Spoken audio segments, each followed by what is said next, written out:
আসসালামু আলাইকুম। আজকে আমি যে রেসিপিটা আপনাদের সাথে শেয়ার করব তার জন্য আমার লাগবে একটা পাউরুটি আর 2টা ডিম। ডিমগুলো আমি ফেটে নিয়েছি এবং এগুলোতে অ্যাড করব 2টা কাঁচামরিচ কুচি, একটা পেঁয়াজ কুচি, 1 চিমটি হলুদ আর পরিমাণ মতো লবণ, এবং এগুলোকে আমি মিক্স করে নিব। মিক্স করা আমার হয়ে গেছে। এখন চলে যাব বানানোর প্রসেসে। বানানোর জন্য ফ্রাই প্যানে হালকা তেল দিব। তেলগুলো গরম হয়ে গেলে একটা পাউরুটিতে ডিমগুলো পাউরুটিতে লাগিয়ে নিব।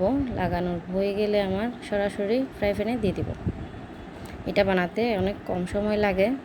এখন আমি আরও কয়েকটা দিয়ে দিব,